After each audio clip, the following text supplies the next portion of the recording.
بسم الله الرحمن الرحیم. انا لله و انا الیه راجعون. یقینا که ما از سوی الله هستیم و بازگشت ما به سوی الله است.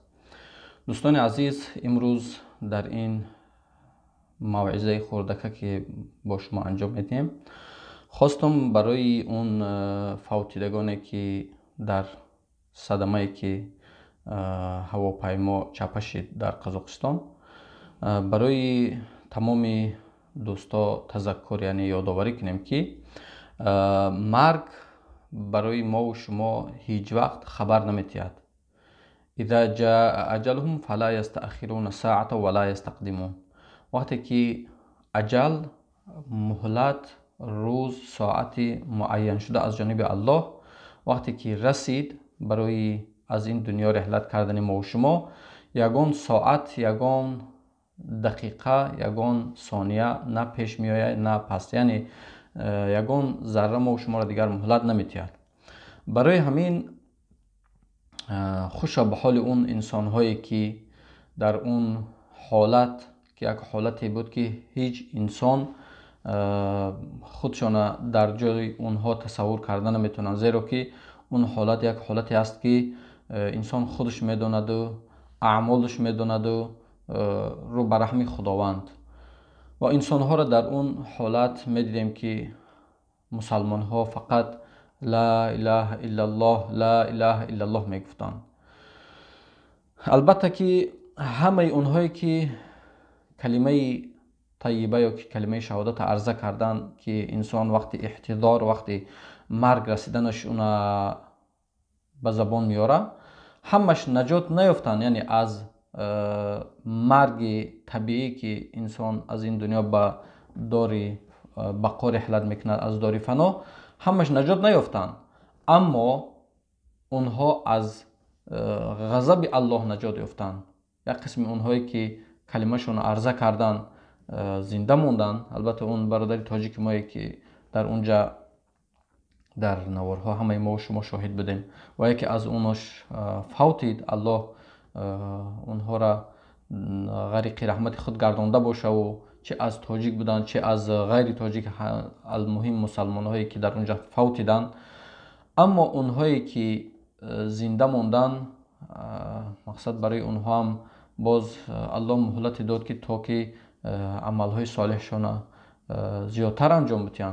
اما اونهایی که کلمه را عرضه کردن و از این دنیا رفتن، پیامبر علیه السلام میفرمایند من کان آخر کلامه لا اله الا الله دخل الجنه. کسی که آخرین سخنش در این دنیا، آخرین جمله میگفتگیش لا اله الا الله باشد، داخل جنت میشه.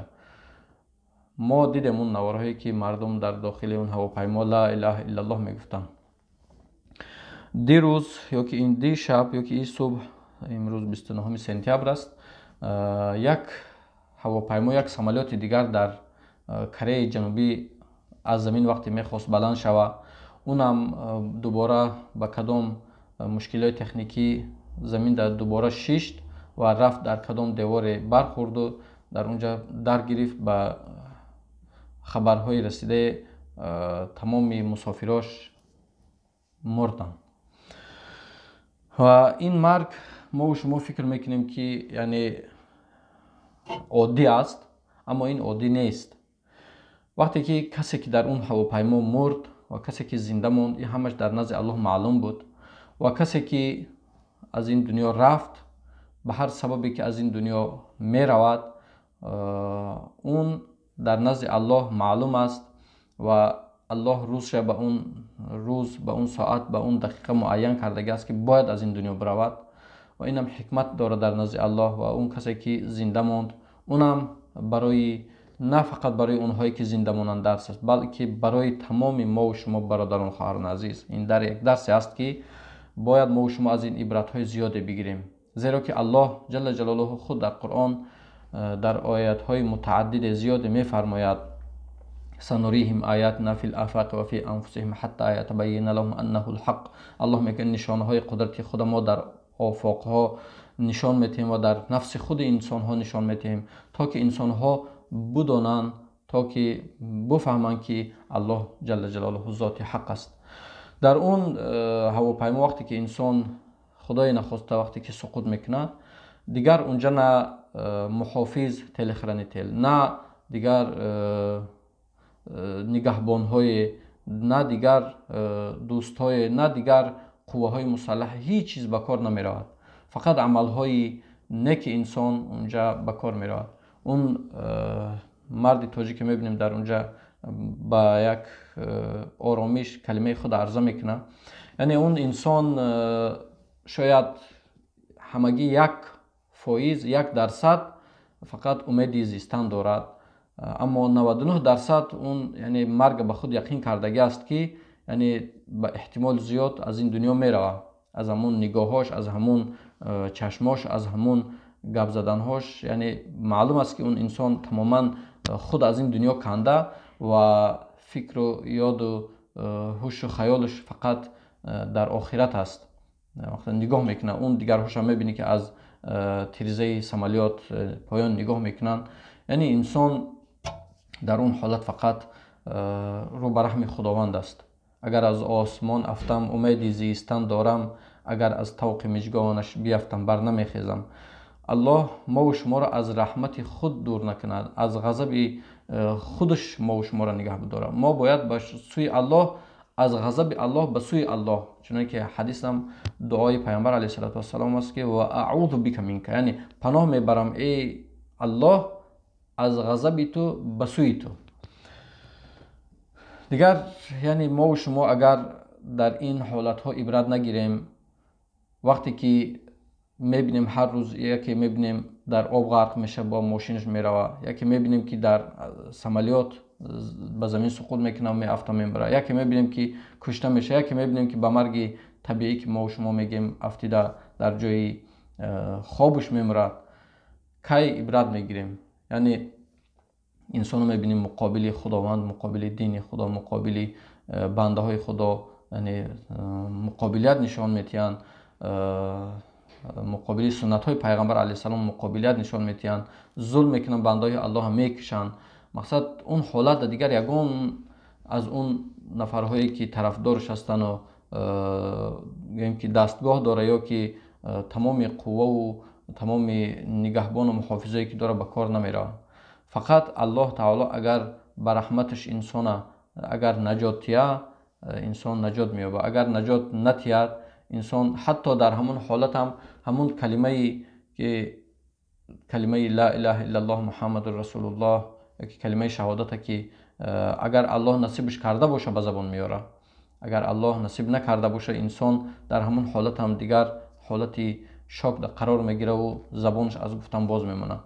зеро ки ин фазли аллоҳ аст барои касоне ки дар ҳолати марг ин калимаро ба забон биёранд.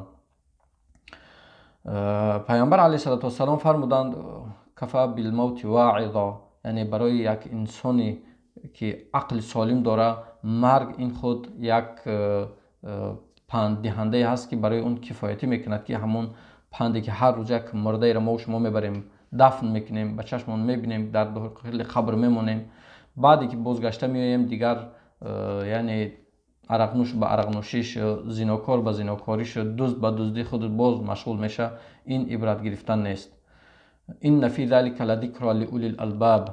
аллоҳ мега дар ин оятҳо панде ҳаст барои соҳибони ақли солим. албаб ҷамъи луб, яъне дилаи ҳар чиз, мағзи ҳар чиз. мо шумо бояд ибрат бигирем, яъне 5 вақт намози худа дар вақташ адо бикунем, рӯзаи худа дар рамазон ба покӣ кӯшиш кунем, рӯза бидорем, соҳиби закотем, бисёре аз мардум закоти мола кӯшиш кунем адо бикунем, 5 рукни ислом ки асоси ислом аст, сутунҳои асоси ислом аст, ба ҷо биёрем. ва он хоҳару модарое ки яъне бесатр мегардану ҳатто муқобилият нишон метиҳанд, сатри хоҳарои мусалмона ки фаризаи илоҳӣ аст, яъне инҳоро масхара мекунанд, ба масхара мегиранд. бояд эҳтиёт шаванд, зеро он ҳолате ки мо шумо ба чашм дидем, он ҳолат ба сари ҳар яке мо шумо омаданаш мумкин аст. марг ки биёя, вақте ки ба сарут биёяд, дигар гар пир ҳастӣ ё ҷавон, муҳлатат буд шуд ки рафти дод аз дасти аҷал, яъне пир ҳастӣ, ҷавон ҳастӣ, олим ҳастӣ, оми ҳастӣ, қуввадор ҳастӣ, беқувва ҳастӣ, фарқ намекунад. ҳама ба این روز به این مرگی که الله جل جلاله برای ما و شما مقدر کرد، معین کرده است میرسیم. همیشه به کارهای خیر باید ما و شما کوشش کنیم که دست بالا باشیم. الله مهربان اون فوتیدگانی که در اونجا از مسلمان ها فوتیدن و به رحمت الله پیوستند و امید داریم از الله که الله درجه شهادت برای اون مسلمان ها نصیب گردونه، زیرا که یکم که در راه سفر بودند، دوم که پیامبر علیه السلام برای کسی که یک خانه بینای در بالش چپه میشه، عالما این ماشین یا که سمالیات هر چی که در بالای انسان چپه میشه و با اون صدمه از دنیا میره و با حکم همون در بالاش خانه چپه شده، گفتن اینم حکم شهید داره، شهید حکمی.